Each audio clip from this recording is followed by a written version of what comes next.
And now I'm thinking that makes a lot of sense because, yeah, that does make a lot of sense. In fact, it's a little annoying that they're starting to question what I do and how I spend my money. Right. So Right. I try to avoid. You're probably wondering, like, well, how'd this happen? I know you guys when you were in diapers, right? Yeah. Oh man. I hear you. The older one is married and the younger one is engaged to be married. So that's Nice. another transition. Right. Okay. I think as adults, I think women have an easier time transitioning than children. Could be. Yeah. Well, keep them close. I really don't understand how rabbis do it that have large families. We from the time. Right. You're constantly on the run. Always on the run. Yeah. And we text a lot. I mean, it's like legit. It's like, yeah. They need to take that to the next level of technology where you can sense or know intonation of voice. That's right. Get a better sense of what. Yeah. Yeah. Nuance, right? It's all about the nuance. All right. Hey, good morning. Good morning, Dr. Maxie and Ray. Oh, Ray. Wow. Good. Ray, great to see you. Likewise. Welcome. So nice. Merle, welcome. Thank Andrea, welcome. Fran, welcome. We have Eve joining. Wow, we have a nice crew. Good morning. Sam, welcome. All right, we have an incredible topic today, and I think we're going to jump right in. Hey, Eve, welcome. Hey, how are you? Good. Great to have you here. Great to have everyone here.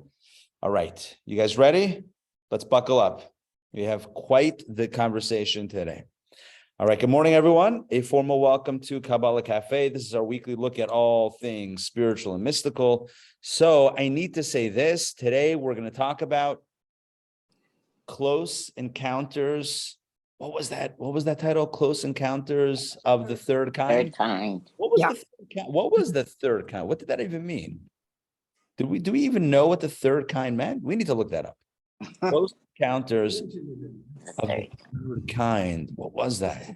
I don't know. But anyway, we're going to talk today about close encounters with the divine kind, which is not a real title, but it's the title it's the topic that we're going to speak about today. Because today, hey Mariana, good to see you.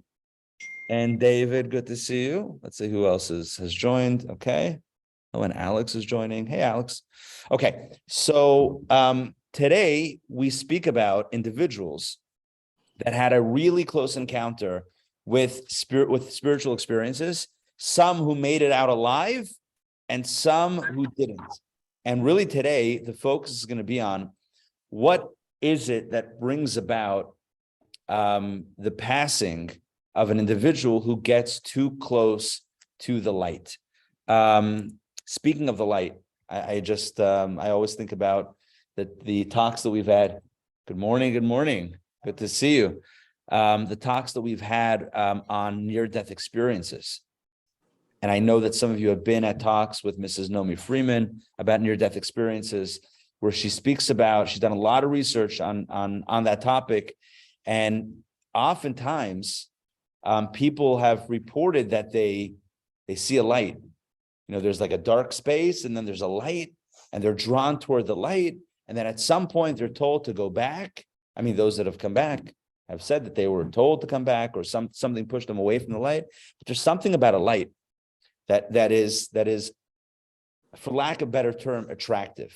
Okay, let me go off topic for a quick second, but it's of course on topic. One of my favorite podcasts is called The Moth. Is anybody familiar with The Moth? Like moth, like like a moth. The Moth. The Moth is an organization that's all about helping people share stories, their stories. So they put on storytelling events and workshops to help people learn how to tell their story, because the belief is that it's very healthy to be able to share your story, to get your personal real life, your story, and share it with others, a room full of strangers. The rules for moth storytelling events, and they do them around the country and around the world, is that it has to be your story, a personal story, and you can't have any notes. You stand up there in front of the audience, in front of a microphone, nothing written down, no notes. It's got to come from the heart. It's got to come from the heart, and you share your story. It's very vulnerable. Some of the most incredible stories that I've ever heard are from this platform called The Moth. They have a podcast, and they put it out every few days or every week or so with more stories. It's fascinating stuff. But here's what I wanted to share. The reason why they call it The Moth, it actually started in Georgia. This group, the initial group, was started in Georgia. A few people that would get together. Not in Atlanta, in some other, some smaller town in Georgia. They would. No, this is not Jewish. Oh, by the way, there are a decent number of Jewish speakers, and you can tell the story. You can tell by the name and the stories when it's got a Jewish twist to it. But it started on a front porch in a small southern town. They would gather together, and they called it The Moth because when they were sharing stories on the porch, there was a light bulb on the porch. And not only were they gathered, the people gathered, but also the moths were gathered. So they called it The Moth. Huh? And they're attracted to the light. They're attracted to the light. Yeah. Same light. Yeah. So light, I told you I was getting off track for a quick second, but it's not really off track. Light attracts, whether it's moths or people. Light is attractive. Again, segueing back to near-death experiences.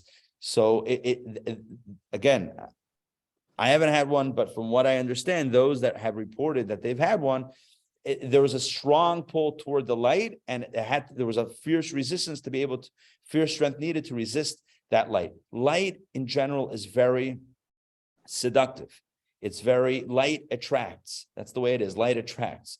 They tell a joke about a guy who's in a parking lot looking around the ground. And somebody sees this guy looking around. He seems to be very anxious. He says, "What's going on? What are you looking for?" He's like, "I lost my keys." He's like, "Can I help you?" He says, "Sure." They look around. The guy's like, "It seems pretty clear. There are no keys here." He's like, "Where was the last time you saw your keys?" He's like, "All the way over there on the other side of the parking lot." He's like, "Then why are you looking here?" He's like, "Well, here's where the light is." So, okay. So light is attractive. In fact, Kabbalah says, and we've talked about this before in previous sessions, maybe 2 or 3 sessions ago, when you take, at least according to Kabbalah, I haven't really tried it myself, but when you have a large fire, let's say a bonfire, a fireplace, last night, first time in our new house, we put on the fireplace. It was very nice. Like, try to figure it out. Yeah, we didn't actually. No, it's. My wife did it, so I think so. I just observed it. Did you have wood? I don't think there's actual wood. I think it's like the gas logs, like the faux logs. So anyway, so when you have like a large fire, and then you take a smaller fire and you put it close to the large fire, at least according to Kabbalah, the smaller flame will lean in, kind of like almost try to jump toward the bigger fire. Light attracts. Fire attracts. That's the nature of light. Light attracts. Speaking not in a literal way, but even in a non-literal way, when somebody walks in a room and they're filled with light and joy and energy, it's attractive. When I say attractive, I don't mean physically attractive. I mean it's you want to hear what the person has to say. You kind of lean in. It's like this person is filled with a light and energy. So light attracts. Today, I'm going to share with you 3 stories. One from the Torah itself, the Bible, 5 books of Moses. The second from the Talmud, and the third from the Zohar. The Zohar being the primary work of Kabbalah. Good morning. Good to see you. And the third being the Zohar, the primary work of Kabbalah, of Jewish mystical teaching, that talks about individuals who got too close to the light, and some who never came back because they got too close to the light. So what I did was I prepared a handout, and I'll put the PDF as well to share with our online crew. I prepared a handout with these stories and some commentaries. And there's a lot to talk about on this topic. Hey, Century, good to see you. Please pass to Roy and Alex. And you know what? Also send one around to Jeff and Sam. Here you go. This is for you. We're going to get started with this handout. Before we jump into our text that we're studying, we're going to study some pretext text. I don't know if that's the right word, pretext. But... Oh, did one? Are we sure one? No, they were hard. Yeah. They were hard. All right, here we go. Let's get this. Where is this? By the way, the men are getting much better in practice. What do you mean? Kiddush club. What do you mean? What do you mean? Kiddush club, you can tell was put together by the men because you can never find a napkin. Oh, is that what's going on here? Oh, yeah. No napkins. All right. The men did well, though. They have. We'll have to work on that. No, they have. Oh, they do have them. Oh, good. They do better. They have. Oh, well, that's good. See, even the guys can get it right once in a while. All right, where is this handout? Give me a quick second. All right. Just looking to share it. Thanks for your patience. Whispers of creation. Share and all right. Can you guys give me a thumbs up online if you can see this where it says Kabbalah Cafe Whispers of Creation? Yeah, is it showing up? It is. Okay, great. All right, so let's jump in the Mishkan. We have three stories. These are three stories that are brought in Jewish texts. One I titled the Mishkan. The other one called the Pardes, and the third is called the Idra. Those are the settings of the three stories: the Mishkan, the Pardes, and the Idra. All right, let's jump in. The first, I would imagine, is the most well-known. Again, it is from the book of Leviticus. It's a fairly famous story, but we're going to read it and go through it, and I'm going to share some insights into it this morning. All right, let's begin with the Mishkan. I'm going to read this. Aaron's sons. Oh, a little bit, very quick context. The context here is, it's the 8th day of the inauguration of the Mishkan being, of course, the tabernacle, the original sanctuary of God that was built by Moses and the Jewish people in the desert, going back 3,300 years ago. This was a portable sanctuary that was intended to be able to travel with the Jews. Have Mishkan will travel, right? Have tabernacle will travel.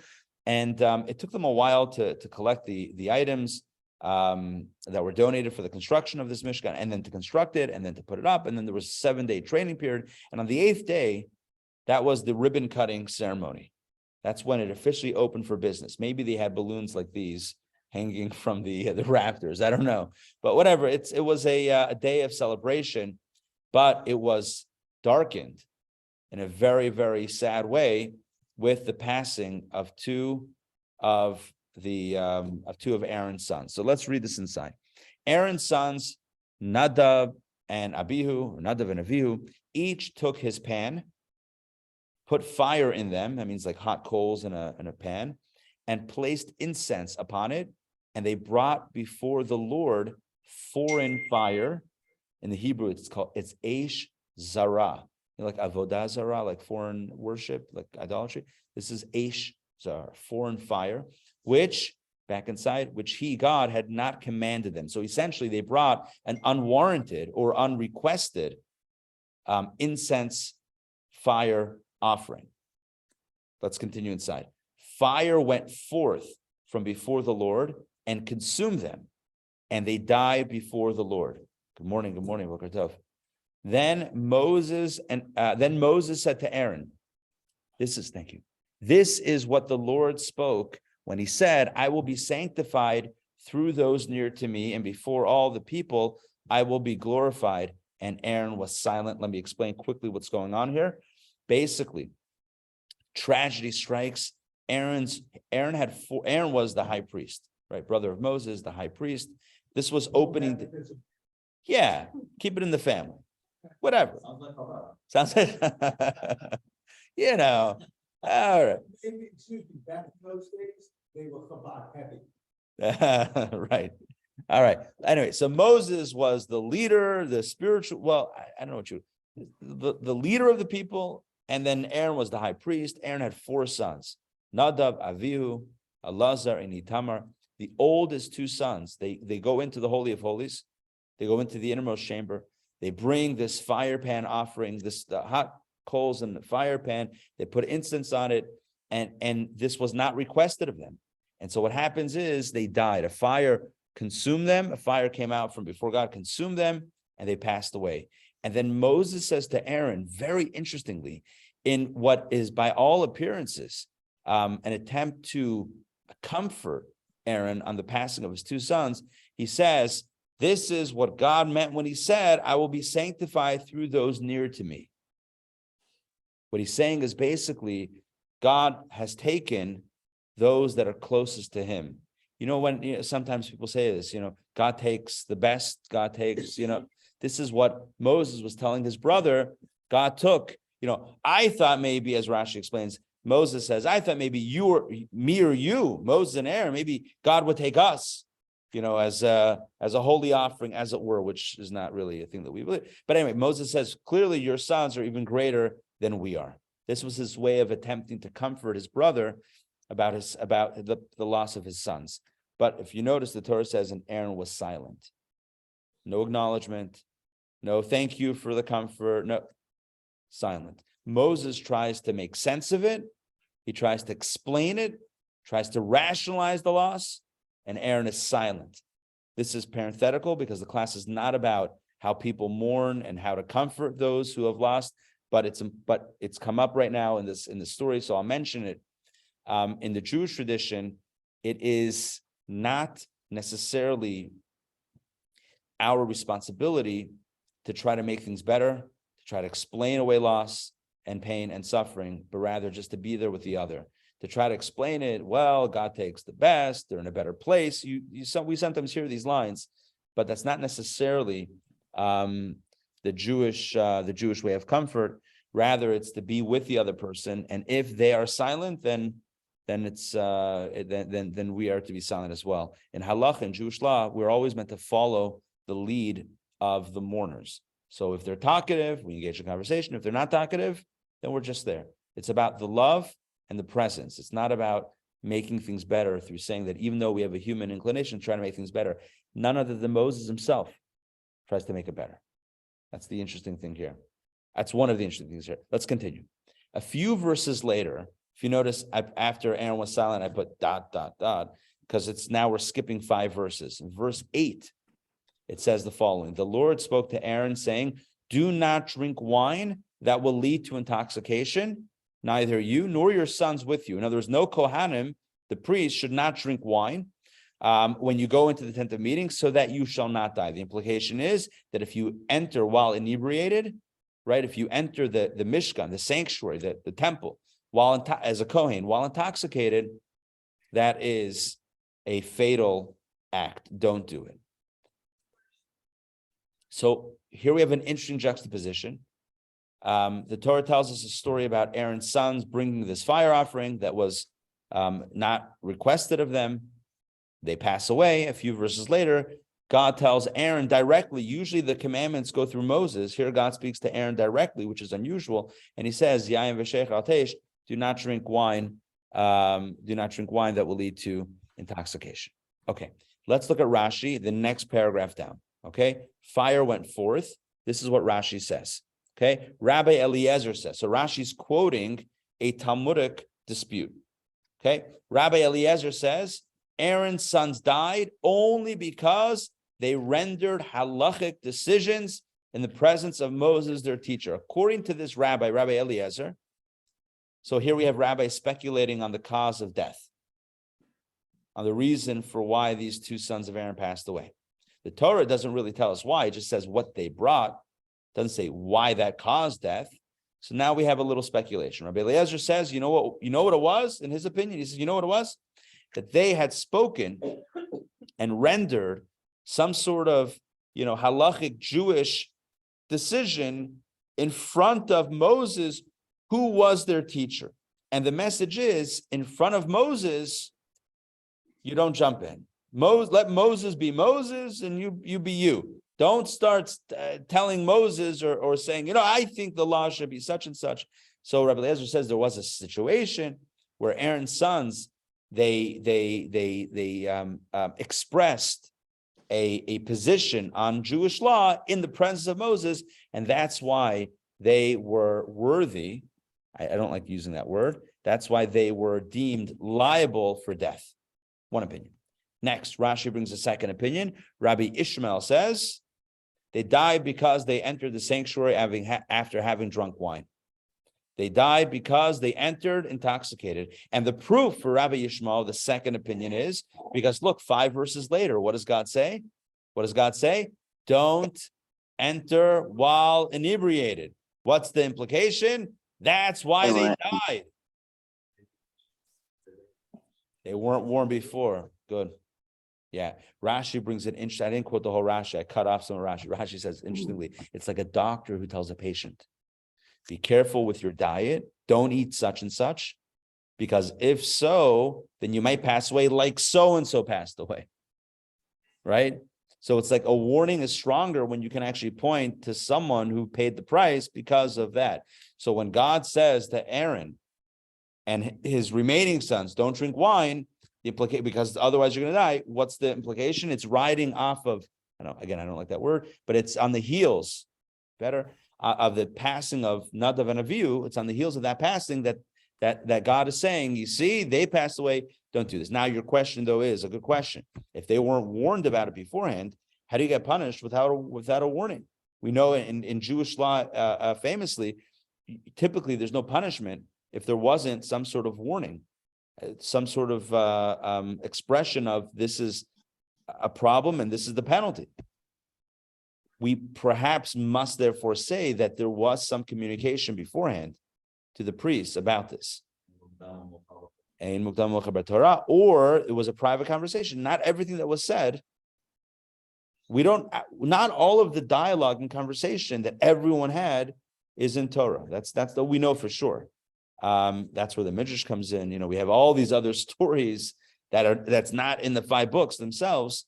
So could be that was a conversation, or that was an instruction that was given that they didn't, and maybe out of respect to them, it's only written afterwards, so that their sin, that their mistake is not as bolate, as so out there, perhaps.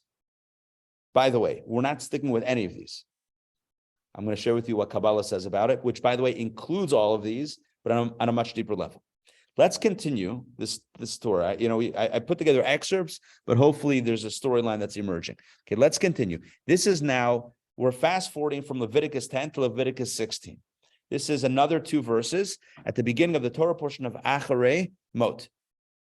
The Lord spoke to Moses after the death of Aaron's 2 sons, when they drew near before the Lord and they died. Interestingly, the Torah here says, almost framing their death as drawing near before God, and they died. The Lord said to Moses, speak to your brother Aaron, that he should not come at all times into the holy within the dividing curtain in front of the cover that is upon the ark, so that he should not die, for I appear over the ark cover in a cloud. Here we have a second warning. The first warning was about intoxication. Don't enter while intoxicated. Here we have a second warning, and that is, do not enter at your whim, whenever you wish. Do not enter into the holiest of chambers where the Ark of the Covenant is. You are not allowed to go there. Even the high priest, Aaron himself, Moses, Aaron, no one's allowed to go there except, as the Torah continues, and the Torah says, with one exception, the day of Yom Kippur, the Day of Atonement. That's the one day a year that the one person, the high priest, would be able to enter into that one holiest space. It's a convergence of ones, the holiest person, the holiest day, the holiest space. That's the only time, that's the only context that someone was allowed into the Holy of Holies. And so here, God tells Moses to tell his brother Aaron, FYI, don't go there, and with the exception of Yom Kippur. Okay, I'm confused a little bit. Sure. Because we know that the Mishkan was taken down and put back up when they were traveling. Good, excellent. So in order to take down the Mishkan, Excellent question. they had to take down, they had to move the Right. they had to move Excellent. Okay, let me repeat it so everyone can hear it. So Jeff's asking a question. 1 second. If the Mishkan, the tabernacle was portable, that's why it's called Mishkan. It connotes portability. It was literally a movable temple, a giant tent that moved with them, with partitions and walls that were bolted together, but separated, put on wagons and transported through the desert for 40 years. If that's the case, well, then someone had to handle the Holy of Holies more than once a year. So what's going on? My understanding is the moment they dismantled, they took down that wall, they took down the curtain, the holiness of the space dissipated, and they had a handle. By the way, when they handled the ark, they did it very carefully. They couldn't touch it. They had poles, and they covered it with a special covering. It was done in a very respectful fashion. But yeah, clearly that space that we would call the Holy of Holies was disrupted when they began dismantling the Mishkan. There's a lot to. They come from the roof. That's true. Guys that came down on the ropes. Yeah. Between the walls and stuff. Yes. This is legit. This is legit. In the temple, they cleaned it from a distance. Yeah. But they weren't like standing on the ground. They were in the airspace. Yeah, for sure. Tom Cruise for sure could go in. No kidding. Yeah.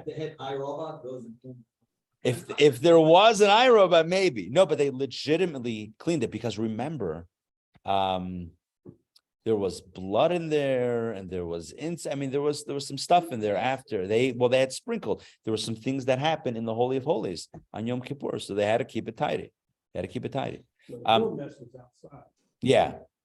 But this was Only once a year did they do the service inside. And it was a very brief service. Yeah.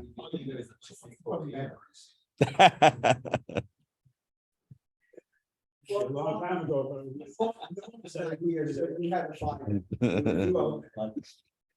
All right. Good. So, oh yeah, you have like a model? Really? Excuse me, knowing Sam, it's probably the original. Sam's got some original items from the tabernacle. All right, so let's jump back in now to, okay, so here's the deal. What we're about to study. Okay, here's what we're gonna, yeah. So, so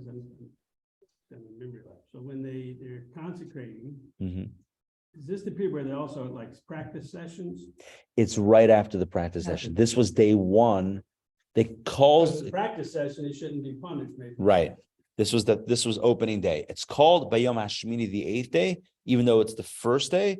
According to Kabbalah, it's because 8 represents the transcendent energy of the divine, because 7 is the natural cycle, days of the week, etc. 8 is transcendent. Now, here's the thing: when you read the commentaries, and I only brought really 3 rationales so far of why they passed away. Okay, let's go through them just so we have things clear. Clarity is king over here. So number 1, they rendered a halachic decision in front of Moses. That's one opinion. Second is they entered while intoxicated. Third is they entered into the sacred space of the Holy of Holies. 3 opinions or positions or suggestions as to why they lost their life. When you look through the commentaries, you will find more, many more. It's almost like every commentator says, I think I know why. Turns out from maybe one thing they did that maybe was, not so kosher, we end up having like almost a dozen things that is hypothesized that they did incorrectly.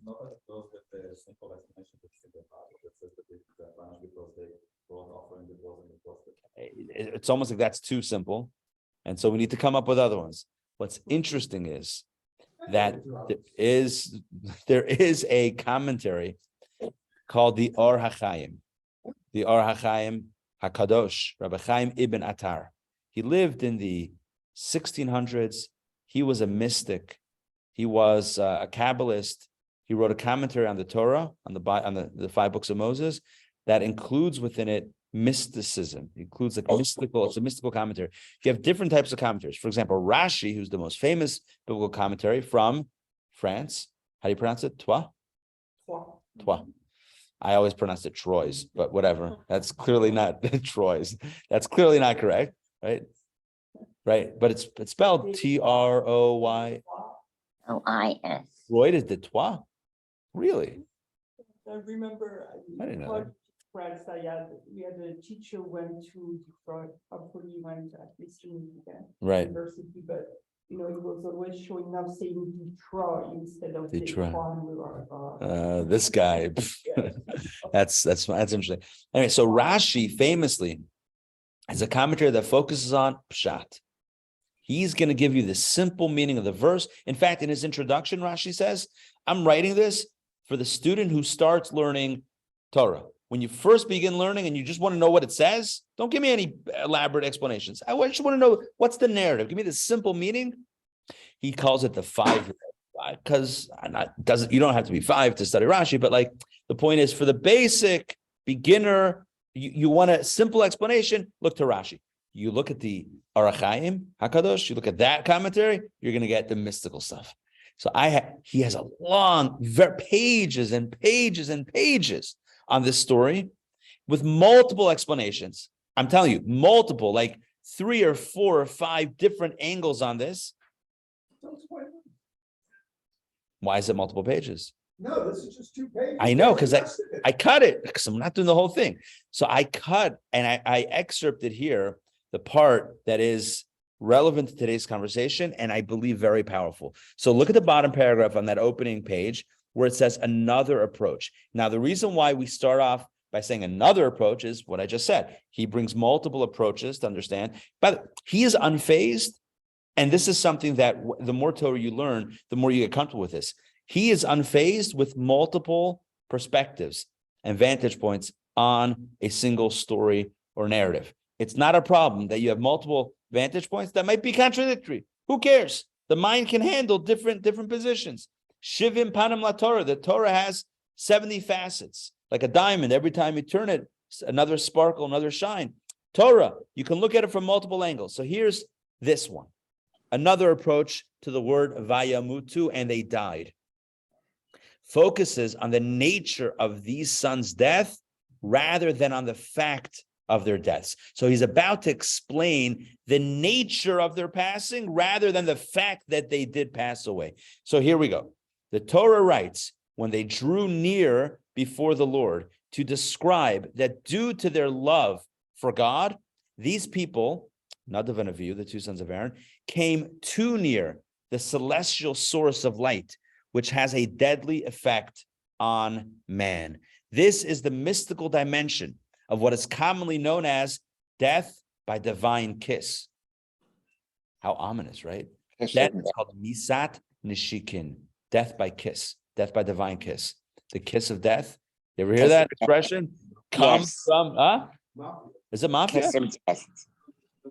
Oh, and that's kiss of death. Oh, I didn't know that. I didn't know that it's got a mob. Interesting.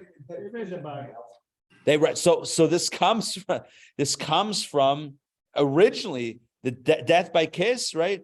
The kiss of death. This is the original. Death by divine kiss in this context, not mob kiss, but death by divine kiss. The kind of death eventually, listen to this, eventually experienced by both Aaron and Moses themselves. Aaron himself, father of these two sons. Aaron himself, when he passes away, the Torah or the commentators describe it as death by divine kiss. When Moses passed away, at the end of the 5 books of Moses, the last few verses talks about how Moses passed away. Our understanding is he also passed away by divine kiss. Divine kiss means no pain, painless. It's like almost like the soul is just gently lifted away from the body, extracted, separated, disconnected, unplugged, as it were, from the body. The deaths back inside. The deaths of Nadab and Abihu were similar to the death of all other completely righteous men.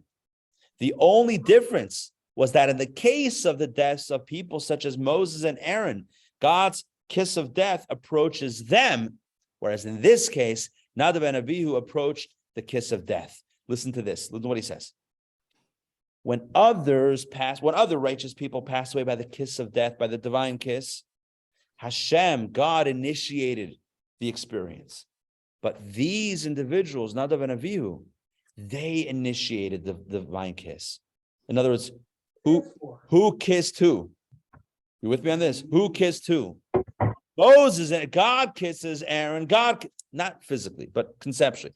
God kisses Aaron. God kisses Moses and extracts the soul. They, Nadav and Abihu, the sons of Aaron, they were the ones that initiated the kiss, and thus they were the ones that essentially brought about their own demise. And let's continue inside, because he's going to continue to explain this. This is the meaning of the extra letter Vav in Bakarvatam Lefnei Hashem Vayamutu, that they approached before God and they died. Vayamutu, and they died. What's the extra Vav? The Torah alludes to the fact that though these righteous people felt that they were approaching an area which would result in this kiss of death, they did not flinch and kept getting closer.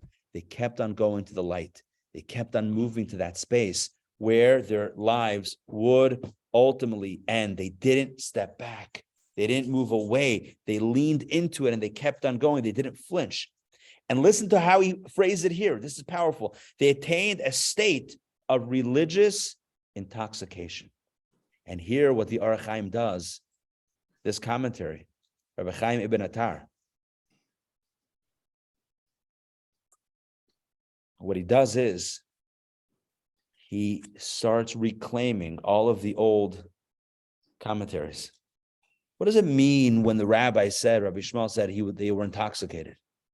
Physically intoxicated. They went in after drinking some good mashka, some good alcohol. Fireball, right? Manischewitz. What they went in, right? They went in with some Shlivovitz. What is this? He says, no. When the Rabbi said they were intoxicated, you know what it means? They were spiritually intoxicated. They were high spiritually. What's intoxication? It means that you're not thinking rationally, right? You're like in this high, right? A high state. You're not thinking rationally and logically. They weren't thinking spiritually, rationally. They were high on their substance of choice in this case was God. They attained a state, I'm just repeating this line, of religious intoxication. That is back inside, let's continue reading. The desire of their souls to fuse with the divine was so overpowering that they no longer made decisions in which their powers of conscious perception were involved. In other words, they made reckless decisions because they were so intoxicated with the divine. Let's continue. If we were to evaluate, listen to what he says, psychologically, emotionally. If we were to evaluate part of the emotional process these people underwent, perhaps the following may help. There are times when certain people feel such an overpowering hatred for someone that they will abandon all restraining influences in the desire to exercise their revenge, even while they are subconsciously aware that they are forfeiting their very lives by the act of revenge. Look what he says. By the way, you think he's talking hyperbole? Are you kidding me? You have people who in acts of rage, right? Acts of rage take revenge and commit crimes that cannot be reversed, the ultimate crime, and know that they're going to sit for the rest of their lives in prison for what they've done. They can't stop themselves. They're so intoxicated with hate. To me, it's incredible how the Or HaChaim HaKadosh brings as an example for the intoxicating love of God that these two young men had. He brings an example of hate that is so overwhelming that the person can no longer think rationally. A fit of rage, he talks about. They will abandon all restraining influence, I'm repeating myself, in the desire to exercise their revenge, even while they are subconsciously aware that they are forfeiting their very lives by the act of revenge. They're destroying their own lives by this act of revenge. In the case that he's giving an example of, can't stop himself. Drunk on this need to take revenge. When we think of the other extreme of man's emotional range, his love for his source, that's hate, that's rage. What about the other extreme? Love, i.e. love of his creator, and the overpowering desire to be united with that source, we may have an inkling of what possessed Nadav and Abihu at that time. What a powerful commentary, right? Well, it's such a strong punishment. It's not, 1 second. Is it a punishment or a natural consequence? It's a short, they got too close. They got what they wanted. They got the divine kiss. They wanted, let's continue, we'll finish one. Basically speaking, concludes the Orach Chaim in this piece. Well, that's true. Basically speaking, we are dealing with the natural abhorrence each soul has for the need to be imprisoned inside a mere body. It is always the soul's desire to escape the body. Nadav and Abihu's soul experienced such an urge in an unusual manner. In other words, he says this, every soul on some level wants to escape the body and go back to God and kiss the divine and meld perfectly in the source and abandon all this physical hardship and pain and such. It's like literally like a physical ball and chain to the soul's spiritual aspirations. Every soul on some level wants to escape. These guys actually did escape. They got close and they kept on going. In the language of Kabbalah, I'm going to stop sharing for a moment so I can see everybody online. Yes, in the language of Kabbalah, and this is a very interesting turn of phrase. It's drawn from the phraseology in Ezekiel's his vision of the divine chariot. It says v'achayot, the chayot. It's a type of angels. Chayot really means animals, but it means the angel, the chayot angels, which we're davening every day. Chayot, Afane, Hakodesh, etc. Srafim. The chayot were ratzo v'shuv. They were running and returning. They were running back and forth between, i.e., running toward the light and then back. And that, according to the mystics, is a healthy way to do it, where we get inspired, but we remember to pull back in time to remain alive in a body. These two sons of Aaron, Nadav and Abihu, they had such a fierce desire to ascend and to reach God that literally their bodies could no longer hold it back, could no longer hold the soul back. And they got literally what they wished. They wished to return to the source. And that's what happened. They handed their souls back. Their souls got too close to the light and then melded and left the body behind. What the Orach Chaim says, what he alludes to is that this is not the desirable approach. Now, when God says it's your time, right? When God initiates the divine kiss and says, now I'm drawing the soul back, that's one thing.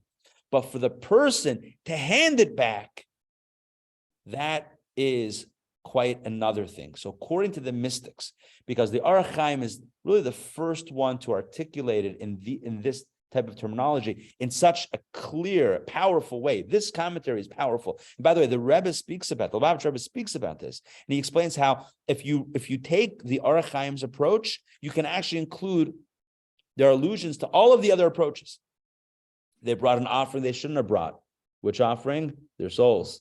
They went into a space that they shouldn't have gone into, a space of divine closeness. They were intoxicated, as he explains himself, spiritually drunk. Right? Spiritually intoxicated.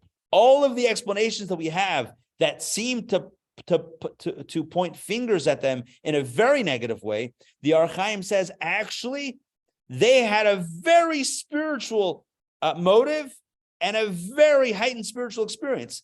However, it's still not correct, because ultimately, what God wants from us until he calls us is for us to be here. Not to check out, not to hand it back until it's taken back, till such time as it's taken back. So Nadav and Abihu, despite their intentions, despite their fierce spiritual experience, it's not something that we're meant to emulate. It's not something that we're meant to follow. It's actually it's a story, it's a cautionary tale. Don't get too close without a parachute. I don't know if parachute is. No cordless bungee jumping, right? Make sure that you have something tethering you back Here, even as you go ascend the spiritual heights, and you get drunk on God, get high on God, great, but make sure that you have what to pull you back, understanding that the purpose, until we're called back, our purpose is to remain here and to do something amazing right here in this world. I don't want to give too much away, but in the text that we're going to study today, he talks about the soul's selfless, the soul's relinquishing of self to want to go back to its source. He says, if the soul is really selfless, then it's going to do what the source wants, what God wants, and that's to be here. I always use this example. It's like, imagine, a loved one says, it's morning, you're hanging out together. The loved one says, it's like an old example because it doesn't exist today. If you don't mind, go to the store and pick up the paper. Well, I say it's an older example because I don't know, either you're getting the paper delivered or you just pull it up on your phone or iPad or computer. But anyway, yeah, they still sell. Back in the day, Sunday was always the best. Got your Calvin and Hobbes, right? So Sunday was. Calvin and Hobbes, you read Calvin and Hobbes? I loved Calvin and Hobbes. What are you doing? Somebody read it. Huh. What? Calvin and Hobbes is iconic. The choices in the Bible. Well, all right. The Far Side wasn't bad. Far Side was good. I remember the Far Question. Side. Oh yeah. So let me just finish this example. All right, we'll stop at the comics. We'll stop at the funnies. But so the point is like this: imagine a loved one says, "Do you mind going to the store and picking up the paper? I want to read the paper." And then you say to them, "I love you too much. I don't want to go anywhere. I want to stay right here." And they're like, "Well, actually, if you really love me, if you don't mind, I want you to go to the store." It's like I like hanging out with you also, but if you don't mind, I'd really love to read the paper. So the question is, what is real love? Is real love doing what you want to do or doing what they want? Like, if you love them, then it's probably listening to what they want. So if you really are in love with God and God wants you to be here, so then what's the real expression of devotion to God? Not escaping and merging, but returning back here where God put us until he takes us. But until then, our job is not to say, God, I love you so much, I'm going back. God's like, bro, I literally put you here. I sent you on a mission. Don't jump out of the mission yet. You still have a purpose. All right. Yes, Eve, jump in. Okay. Am I muted? No. We can hear you. Okay. We got you. Okay. Yeah. So in the case of a near-death experience, Yeah. person comes back. Is it the soul desires to come back, the soul knows it's not time, or is it God pushes it back? Excellent. I'm not, so first of all, first thing I need to say is I'm not an expert in this, although I know someone who has interviewed literally hundreds of people that have had near-death experiences.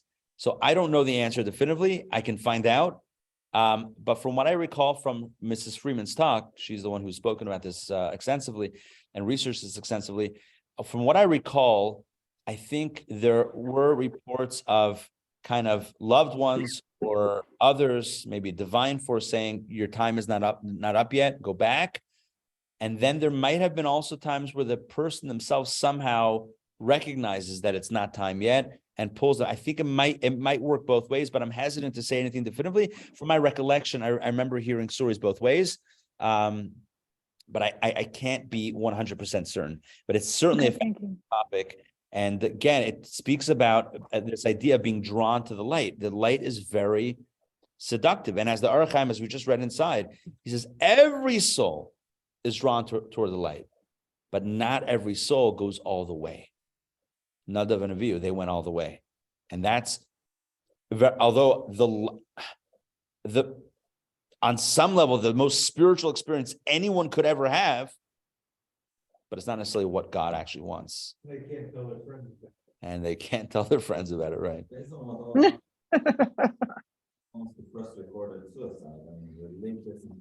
This is religious inspired. Yeah. They knew what they were doing. According to this, why would the Torah not take this opportunity to come up with a decree? You should not commit suicide. Which is so what's interesting is the conversation about suicide is actually in the beginning of Torah and Bereshit. It talks about, there are verses there that allude to not taking one's own life. Actually, a commandment later on, in one of the Sollish. It's actually in the beginning when it talks about murder, the prohibition of murder. 6:13. Yeah, but I'm saying the initial, according to the rabbis that derive from the verses, is actually in the original in Bereshit, in the beginning, when it talks about taking life, it uses a few different phrases and a few different verses. And it says one is taking someone else's life and one is taking one's own life. It's derived from the verses. But why isn't it explicitly mentioned? It's a good question. I don't know. In other words, why isn't it clearly stated? This is what happened in the story. Or you could say it is clear. I mean, the Torah says they brought a fire that they shouldn't have brought. What's the fire? Their own fire, their own soul. Eish Zara, they brought a foreign fire. They got too close. It could be just as simple as it sounds. Right. In other words, with that lens of Kabbalah, and now you read the story, you're like, oh, that's exactly what happened. They got too close. They went a place where they shouldn't have. They were intoxicated. All of the above are all part of that experience they got in. The thing is that it's different between that and Shita. Like this, when you think about like Jacob, who passed away and like last Shabbat. Yeah. Very subdued. I mean, like he laid in bed, he pulled himself back up, closed his eyes, and fire went forth, and before the Lord had consumed them. That sounds violent. Right? Yeah. It doesn't sound like. Odette is asking, I'm going to repeat it here. Odette is asking, it seems like Misat Nishikin, death by divine kiss, is a very calm and subtle and I don't know what the right word is. It's they go to sleep and don't wake up. It's a very smooth, it's a very the way that it's explained is like it's like a feather being lifted. It's a very gentle experience of the soul being decoupled or uncoupled from the body. Very gentle way. But however, so the question is that Odette is asking is when we read in the Torah about the passing of Nadav and Avihu, it says that a fire came forth from before the Lord and essentially consumed them, burned them up. I guess the Or Chaim would say, what does it mean the fire went forth? It means that there was a light, divine light, and it entered them. It got them so excited that their soul left. I guess they would have to say that. In my opinion. Bodies were still there, yeah. But it had to be, Right. unless it doesn't mention the body. Doesn't say the bodies were singed. No. They buried the bodies. Bodies stayed. They needed to go back. Yeah. They pulled them out. Yeah. Right. So what Sam is saying is that indeed it was a spiritual. They had to pull them out. Correct. They weren't burnt. Bodies landed. They had to pull them out.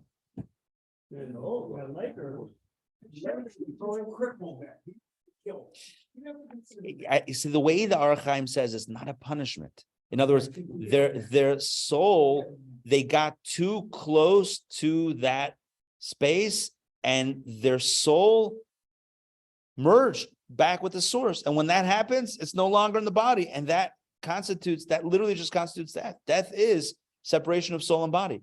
Sometimes it happens. It can happen in many different ways. It could be initiated.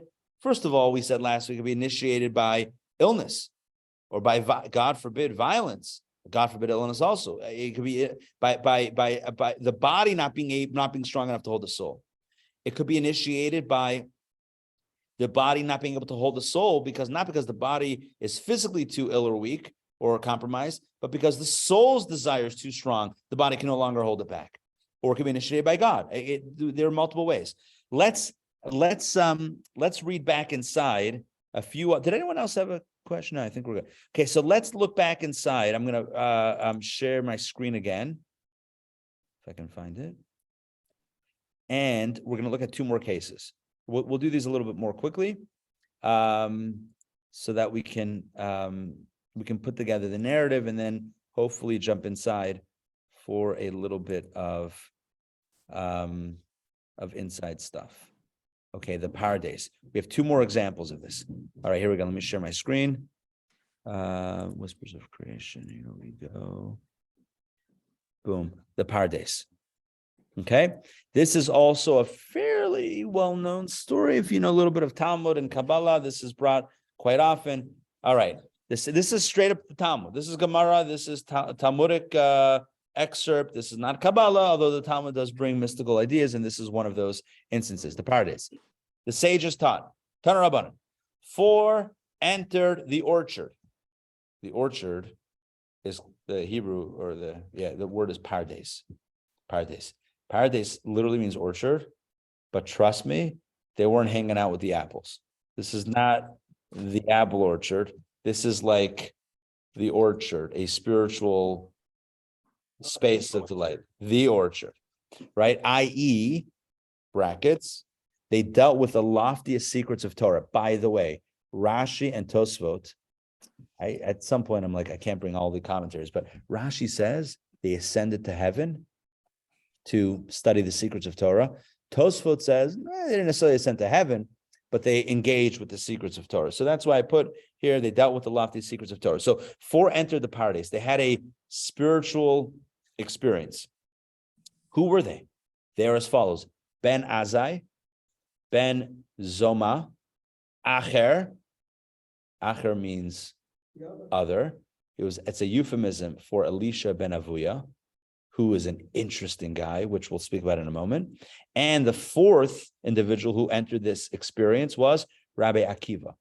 Rabbi Akiva, the senior among them, said to them, when upon your arrival in the upper worlds, you reach pure marble stones, do not say water, water, although they appear to be water, because it is stated, he who speaks falsehood shall not be established before my eyes. Listen to that warning. He says, when you see the marble columns in this divine experience, don't say mayim, mayim, water, water, because it's not actually water. It's a very, and we're not going to get into this, but this is a very interesting warning. But listen to this. It ends in tragedy. Let's go. Ben Azai glimpsed at the divine presence and died. And with regard to him, the verse states, precious in the eyes of the Lord is the death of his pious ones. Okay, Ben Zoma, the next one, glimpsed at the divine presence and was harmed, i.e. he lost his mind. He went mad. And with regard to him, the verse states, have you found honey? Eat as much as is sufficient for you, lest you become full from it and vomit it. In other words, you could have too much of a good thing. Too much sugar may make the medicine go down. I'm just saying, what do they say? A spoonful of sugar makes the medicine go down, but too much honey can be harmful to one's life. Acher, listen, this is the candy man's job is still safe. Don't worry, Jeff, you're okay. Acher chopped down the shoots of saplings, i.e. he became a heretic. And Rabbi Akiva, so 3 out of 4, one died, one lost his mind, the other one became a heretic and just said, forget about this whole Judaism thing. So 3 out of 4, pretty rough ending. Rabbi Akiva entered in peace and emerged in peace. He was the only one that entered in peace and emerged in peace. Now, this is the Talmud Chagiga. Of course, it raises more questions than answers. I will share with you what the mystics say about this, and it's similar to what we said before.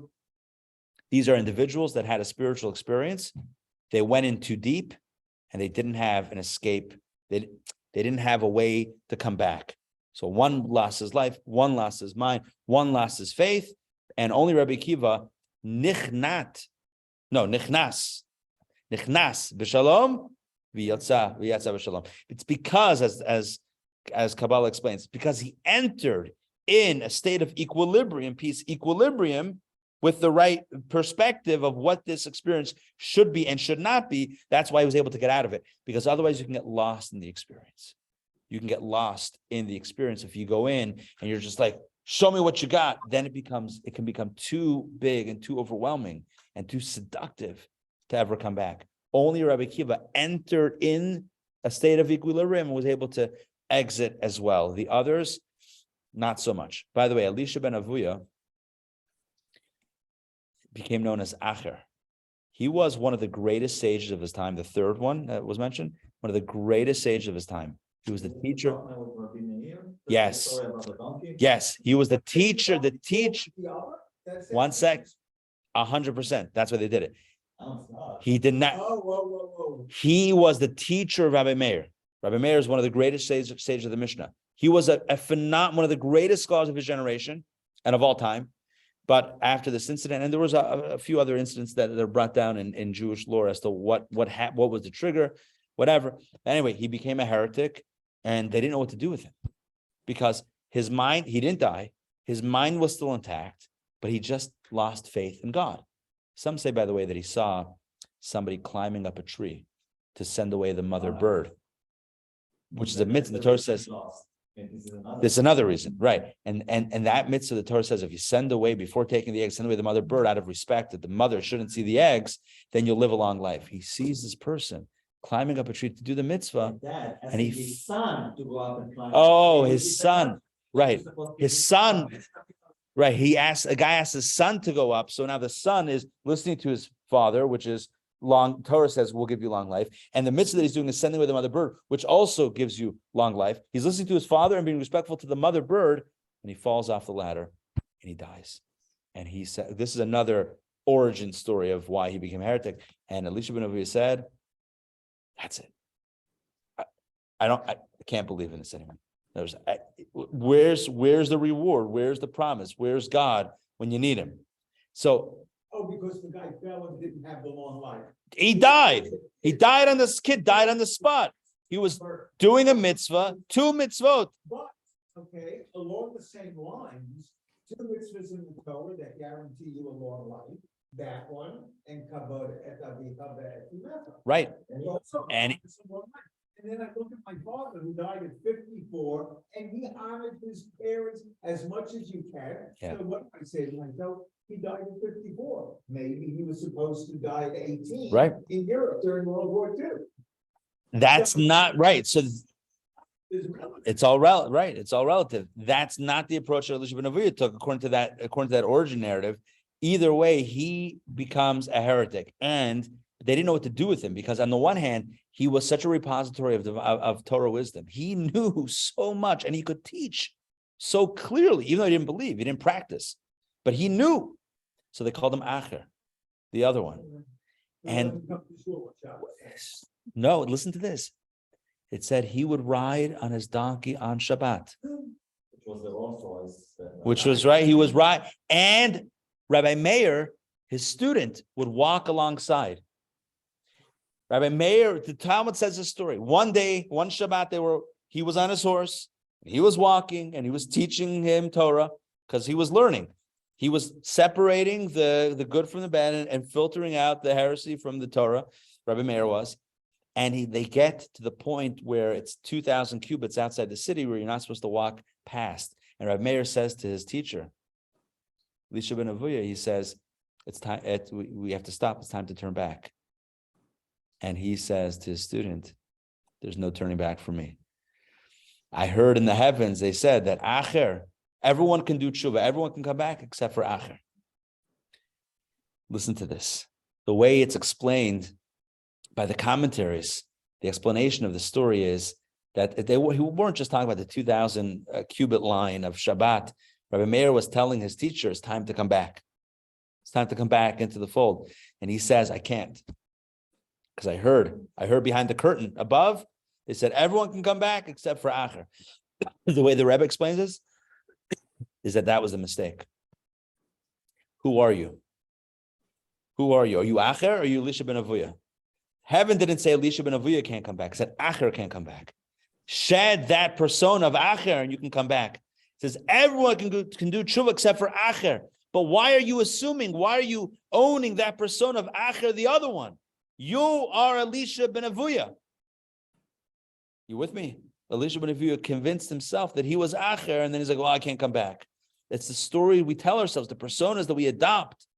That's why Kol Nidre is so powerful. We shed all of the Achers, all of the fake personas that we assume. By not being the same person we were before. Right. We adopted a false persona, a negative persona. Inside we're pure, we're perfect, we're beautiful. We adopt these Acher, these other personas, and then we say, well, I'm the other, I can't come back. Just let that go. You're not that. You're not your behavior. You're not your heresy in this case. You can come back. Ultimately, on his deathbed, he did shuvah, and according to one tradition, and they called him Rabbi Elisha ben Aviah. Finally, they once again called him Rabbi Elisha ben Aviah. But he's an interesting story. But anyway, the point of this is, and we'll go through this quickly now. The point of this is that here we have another instance where people enter these spiritual experiences and their souls got so, intoxicated, close, carried away with the experience that they weren't able to come back. One died, one lost his mind, one became a heretic. Only Rabbi Akiva was able to go in and go out because in essence, he tied a rope around himself back with the shuv, with the rutz and the shuv. He made sure he had an escape hatch even when he was going in. It's like lahavdil, like not to compare the two, but they have, I don't even know if I want to mention this, whatever, in physical highs, they have, sometimes you go with a guide to make sure that you have a safe experience. Again, lahavdil, no one's advocating this, etc. I'm just saying it's like making sure that spiritually you have a safe experience. Rabbi Akiva made sure for himself, the other ones didn't. Final story is the Idra. The Idra. Sorry, I know we're running out of time. I just have one basic question. Sure. This is from the Gemara. Mhm. Rabbi sitting around writing the Gemara in Babylon, right? Why couldn't they have just written or entered the spiritual order? Why does it have to be they entered the order? The Pardes. To figure out. The Pardes is known. Pardes is actually an acronym for Pshat, Remez, Drush, and Sod. The 4 dimensions of Torah study that I alluded to before. Rashi is Pshat, on the other extreme is Sod, which is the Archaim, which we study. Remez, but it means. Huh? Yeah. So the Pardes means they entered the full experience of Torah. So they entered that full high definition. They went past virtual reality. All right, Idra. Now the last one is the Idra. Idra is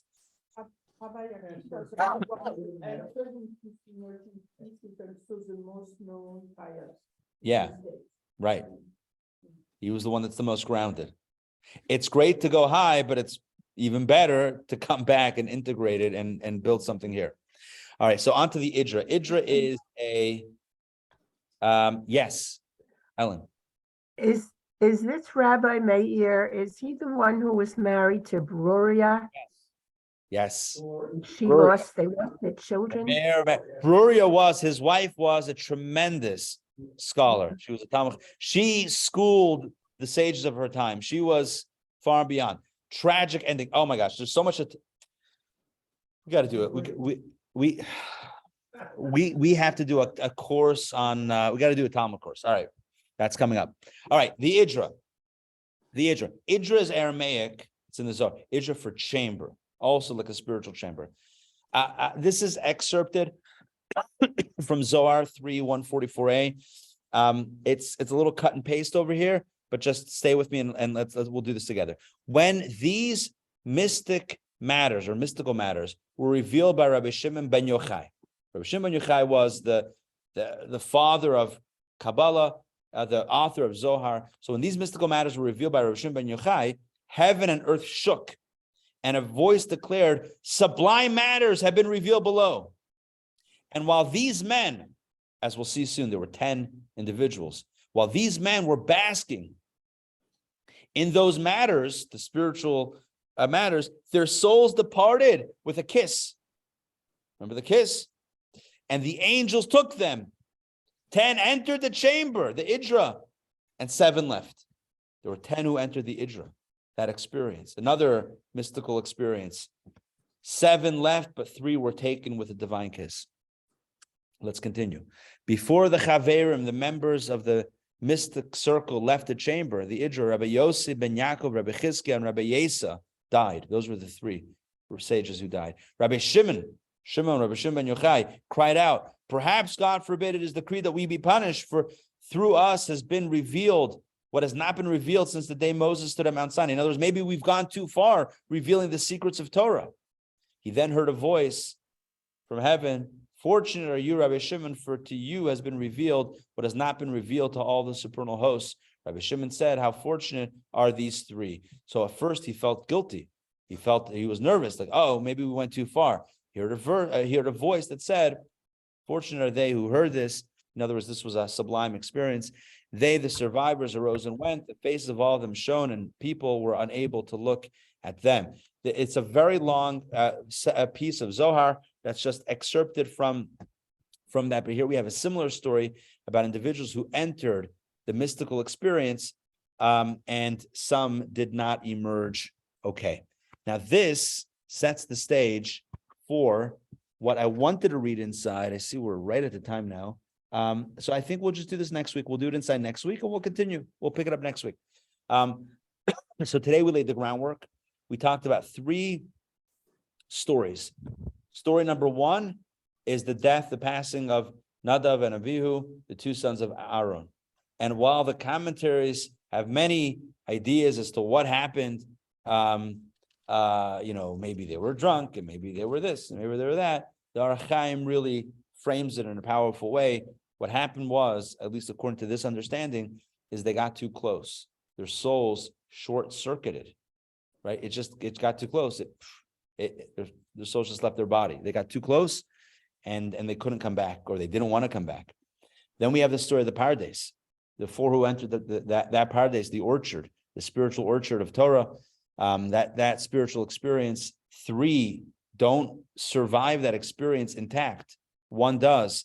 And the reason why he does is because he entered in a state of equilibrium, which I think I've used that word a few times, but I don't know that I've explained it well. I don't want this to be vague. It's not meant to be like, oh, we're studying Kabbalah, so we don't have to understand it. When I say equilibrium, I mean something very simple. Equilibrium means knowing how to balance the ratzo and the shuv, knowing how to balance the love for God, but also the love for doing what God wants. It's like the love of your loved one to spend time with them, but also going to the store and getting the paper. It's the balance. That's the equilibrium that I'm referring to. It's not only I want you, everything. I don't care about anything else. I just want you. It's like, yeah, but what do they want? What do they want from you? You want them, but what do they want from you? If you really love them, it's not just about getting close to them. It's about doing what they want. What do they want you? They don't want you here. It's like God says to each of our souls, I don't want you here in heaven. I don't want you for this, whatever time period it is. I don't want you here. We're like, but I want to be there with you. God's like, did you not get the memo? If you really love me, right, then I'm sending you on a mission, but I love you. If you really love me, do your mission, right? Engage in real life, make a difference in this world. Now, that doesn't mean that we don't need moments of ratzah.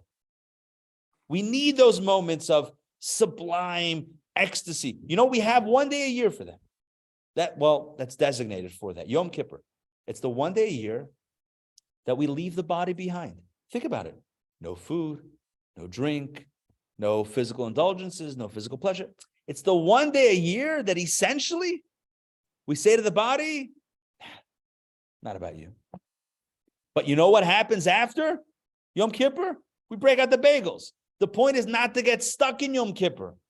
When I say that, I want to be very clear. We need Yom Kippur, and we need mini Yom Kippurs throughout the year. Every day, we have tefillah in the morning. We daven, we pray. Every morning, we start off with spiritual ecstasy. But you know what? It's like Rabbi Akiva. It's going in to come out. We don't go in to get lost in the experience and to lose ourselves in the experience. We go in to get inspired so that my day is different. So when I go to work, it's going to be in a meaningful way. It's going to be in a kosher way, in a healthy way, a spiritually aligned way. It's not going in to lose myself. That's not, say it's not Jewish, but I mean, we have stories. That's not the ideal. The ideal is not to get lost. Nadav and Avihu got lost. The 3 of the 4 rabbis in the Pardes got lost. 3 of the 10 in the Idra, in the chamber, in the Zohar story, got lost. These are all cautionary tales. They're cautionary tales, and the message for us is, don't get lost. Remember your purpose. You're here to make a difference. Now, if you get stuck here, that's also not great, because then you're like, life is all about here. You need the balance. If you never wanted to spend time with your loved one and you only wanted to run errands for them, it's also not good. You also have to want to be with them and also do what they want to do. You need that balance. So really, that's what I meant by equilibrium. Shalom. Shalom means peace. You know what peace is? Peace is balance. Shalom is balance. Shalem is complete. Shalom is, that's beautiful. Shalem is also the same root letters, makes the word complete. And what is complete means balance. You have a little this, a little that. You have a little ratzo, you have a little shuv. One, if you have just the shuv, if you're just like, I'm here, that leads to indulgence, physical indulgence. You get lost in the physical world. If you have too much ratzo, you get lost in the spiritual ecstasy. The goal is balance. Rabbi Akiva personified that, and others as well.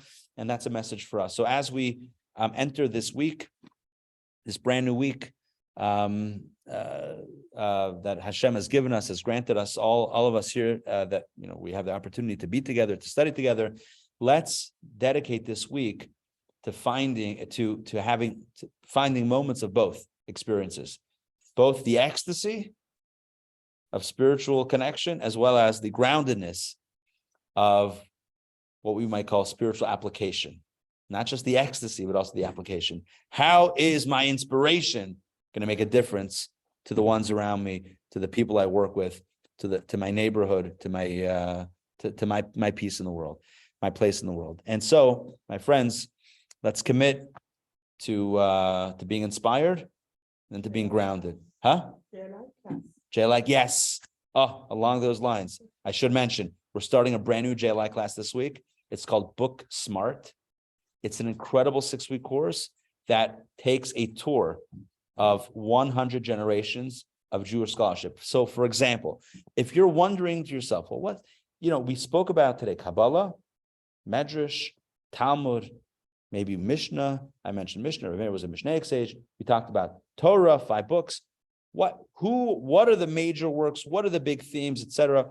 This course, this JLI course that's starting this Wednesday, is going to explore these all of these books, all of these genres of Jewish study, the major books, the major ideas, the major teachings, and solidify, clarify for all of us what are the various areas of Torah scholarship. So we're not only going to learn about the books, but we're going to actually study the books themselves. So the way I'm framing this is it's 100 generations of Jewish wisdom in 6 weeks. We're going to get a picture of the cornucopia, is that the right word? Of the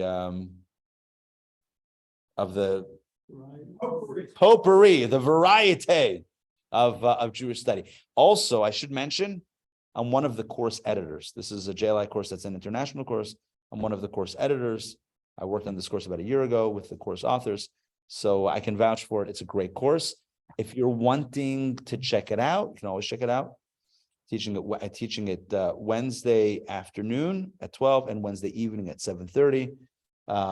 Get lunch Wednesday afternoon. You can get dinner. You can opt in for dinner Wednesday evening. Join us. You can try it out or sign up. The TorahCenter.org. Sorry, the Torah Center ATL.org/booksmart. It's a PSA. All right. Thank you all for joining. It is great to see you all. Hey, Susan, good to see you. How would you try this in Moshe goes up to Mount Sinai? Yeah. And he's getting very close to God. 40 days, 40 nights. Face. Yeah. He says put his palace on, which I take as a way that separation can also bring. I want to mention this. As well, as I think that's a very salient point. Sam is mentioning that we also have an example of this. Great, Susan. We also have an example of this. Thanks, Jeff. With Moses, when Moses asked to see God's face, and God says, "No one can see my face and live." That's very much on point to what we were talking about today. That's why Moshe knew what happened. Right. It's like God says, you could see my face, but then you won't live. You can't have both. You can't get that close and that intimate with the source and then come back. When you cross that line, you get so close to that light, as it were, and there's no coming back. It's almost like, if you have that cord attached, that makes sure that you don't go over that point of no return. You go over that point, see my face, you can't live. Yeah, powerful. Recently, a commentary about this was Can we hold on 1 second? Yeah, the question is asked. Yes, the class is on Zoom. It's the Wednesday day and night class. So the Booksmart is on Zoom, in person, day and night. We're giving all the options. You can be there in person and on Zoom at the same time if you want to come with your phone. I'm kidding. Yeah. watching a baseball into a different commentary. Yeah. Oh, yeah. Go to baseball game. You watch on the big screen. It's great because they're so small especially when you sit up. They're so small in the field. You listen to You get a big screen. It's like, your favorite commentator. yeah, it's great. Right. When you're at the game, you have no idea what happened. I think it'll be fun. You hear the background story. Give me the color. Yeah. Will you send a link? Yes, absolutely. There Hold on 1 second. Yeah. Before I went into the paradise, the commentary I recently, which is from a commentator that's after the Holocaust. At one point or another, they were shown basically the lineage of the Jewish people in the future. And they were shown like all the The suffering. crusaders and like the destructions of temples and all the way to the Holocaust. And when they saw the chimneys, That was it. one died immediately, the other one became crazy. They went Mm, out and they descended to the heavens and basically cursed Hashem. right. And they say they found that in the time frame of that, when Rabbi Akiva came out of that, that's when he endorsed Bar Kochva. Mashiach. Right. Because their interpretation was that he figured out that Hashem, what he saw in light of him to say, well, if Hashem saw us like leave us on our own for those things to happen to us, maybe we need to learn how to fight and to protect ourselves. Because Wow. point until, then we really embrace the mutiny or the rebellion of Right. Kochva. Right. I mean, eventually that in one part. Right.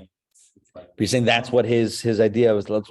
We're not going to just sit here and be victims. Because a lot of the other things did not embrace Kochva. Right. Actually looked at Rabbi Akiva and said, what are you doing? Yeah. Like, It's a very curious response. all Yeah. all the prophets says, we need to go through this destruction and we can't rebel against the Roman because this is our destiny. And he said, no, we need to work for our own right now because this commentator said he realized we're on our own to fight for our destiny.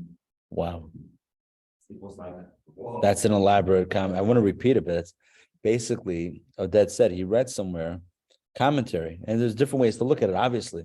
Even so that what when the four entered the paradise, the orchard, what did they see?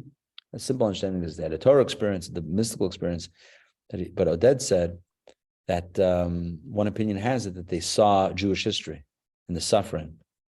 When they saw the suffering, the chamber, the Holocaust, one died, one lost his mind, one became a heretic. Rabbi Akiva came out, and at that point he endorsed Bar Kochba, who was revolting against the Romans. And the message is, we have to fight back. It's almost like the story of Jacob and Esau. You just need to learn the Jewish people to how they hold the Torah in one hand, but Right. Sometimes you need the Yidei Esav as well. Right. Yep. Who said it? You got to know when to hold him, know when to fold him. Actually, by Y.Y. Jacobson not long ago when they were talking about Yitzchak and Esau and about how really were they all such fools and nobody knew what's going on. They said actually. Yeah, he knew. But he was trying to embarrass Esau and bring them in, but he wasn't ready. Yaakov got the blessings that he got because Yaakov was to learn. He needed to know how to live in this world. Right. Yaakov ends up with both destinies because Esav can't execute his. Yeah. Yes, he will come back. There'll be a convergence. Yeah.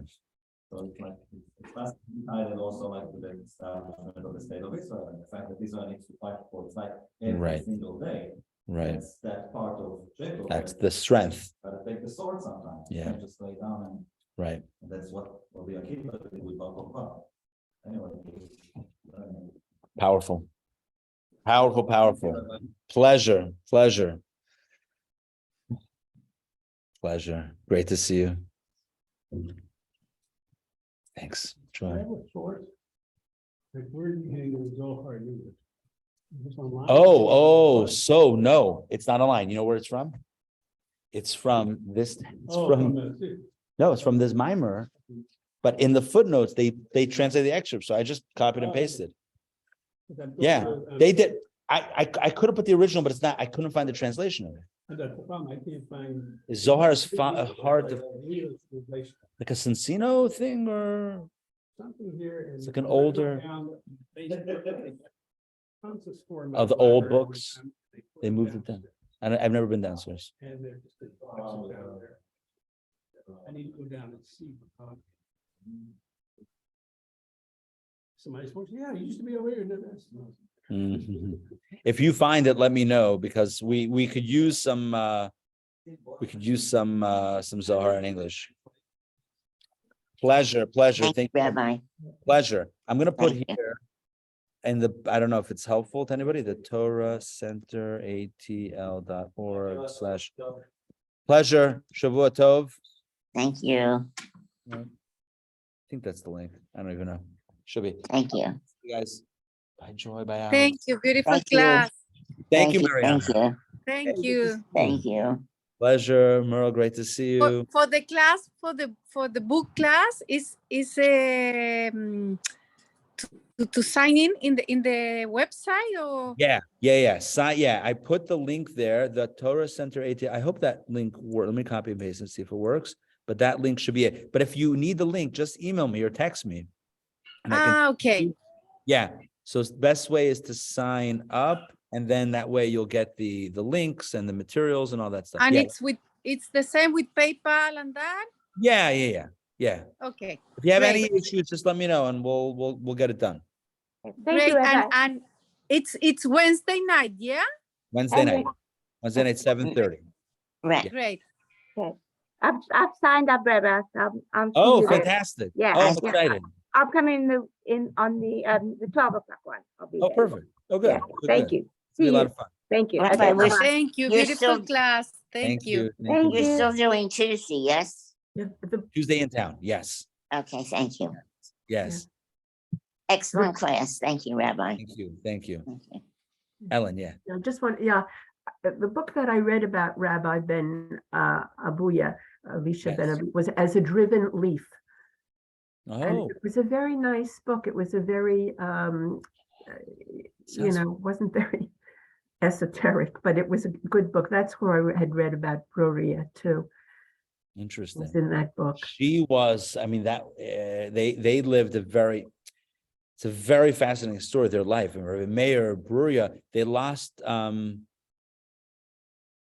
a child. Yes. It's a maybe. tragic story about they lost a son, passed away on Shabbat. And she sees her husband comes home from synagogue, and she tells her husband, it's like, what would be the case if somebody gave us a deposit and then took it back? He's like, that makes sense, right? Of course, it's theirs. They're allowed to take it back. She says, well, Hashem took back the deposit that he gave us, and it's powerful. It's just Very heartrending. very heartbreaking, absolutely. But it was a good book. It was a very, I'm gonna look that up. That sounds interesting. All right, good to see you guys. okay. Eve, Thank you. Ellen, and Adam. We'll see you. Take care. Have a good week. See you soon. Bye.